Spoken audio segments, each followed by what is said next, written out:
यार तो अभी बहुत सारे ऐसे मैसेजेस आ रहे हैं मुझे लेटली कि सर हम लोगों को टैक्स का May 26 के लिए फास्ट ट्रैक बैच लेना चाहिए या रेगुलर बैच लेना चाहिए।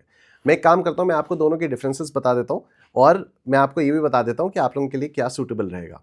ठीक है, सिलेबस दोनों में 100% कवर होगा, फास्ट ट्रैक में भी और रेगुलर बैच में भी। ठीक है, क्वेश्चंस की प्रैक्टिस भी हम लोग करेंगे। तो सर फ़र्क क्या है?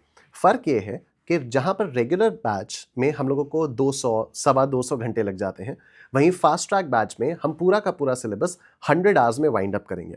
अब आप ये सोचो, अगर 225 आवर्स का सिलेबस हम लोग 100 आवर्स में वाइंड अप करेंगे कवरिंग एवरी कॉन्सेप्ट, देन दो चीज़ें इससे होंगी। नंबर वन, इसमें हम लोग कॉन्सेप्ट्स को तेजी तेजी पढ़ेंगे। हम लोग कॉन्सेप्ट सारे पढ़ेंगे लेकिन हम लोग कॉन्सेप्ट्स तेज तेज पढ़ेंगे। Just to give you a context, regular batch में बेसिक्स ऑफ टैक्सेशन वाला जो चैप्टर होता है उसमें हमें 1.5 आवर्स के 4 लेक्चर्स लगते हैं, लेकिन फास्ट ट्रैक में हम ये एक ही 2 आवर्स के लेक्चर में कंप्लीट करने वाले हैं।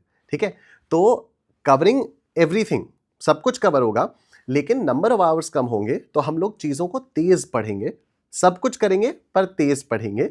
और जितने क्वेश्चंस की प्रैक्टिस हम लोग रेगुलर बैच में करते हैं उतने क्वेश्चंस की प्रैक्टिस हम लोग फास्ट ट्रैक में नहीं करेंगे। फास्ट ट्रैक में भी क्वेश्चंस करेंगे लेकिन फास्ट ट्रैक में कम क्वेश्चंस की प्रैक्टिस होगी। अब तो सर मुझे क्या करना चाहिए?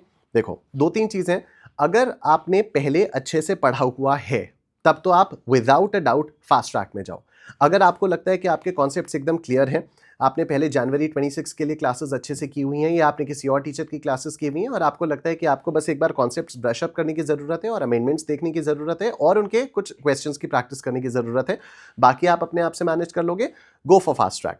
लेकिन अगर आपको लगता है, जैसे अभी के किसी स्टूडेंट ने बताया कि वो अगस्त से उसने टैक्स नहीं पढ़ा, पहले उसने क्लासेस ली थी लेकिन अगस्त के बाद से वो टैक्स को रिवाइज ही नहीं कर पाए, देन ऑब्वियसली आपको फिर रेगुलर बैच लेना चाहिए। इसमें भी दो तरह के स्टूडेंट्स होते हैं। मैंने पहले कुछ नहीं पढ़ा लेकिन मुझे अपनी कैपेबिलिटी पर भरोसा है, मैं जल्दी जल्दी पढ़ के चीज़ों को समझ जाता हूँ, गो फॉर फास्ट ट्रैक। दूसरा, नहीं मुझे एकदम बेसिक से चीज़ें चाहिए, मुझे रेपिटेशन चाहिए, मुझे बहुत सारे क्वेश्चंस की प्रैक्टिस क्लास में करनी है, गो फॉर रेगुलर बैच। ठीक है, so the choice is yours. We'll be covering everything 100% in both the batches, regular also, fast track also. Fast track batch में भी आपके लिए एक डेडिकेटेड व्हाट्सएप ग्रुप होगा जिसमें आप कोई भी डाउट कभी भी पूछ सकते हो। ठीक है, तो now please take the decision according to this. All the best.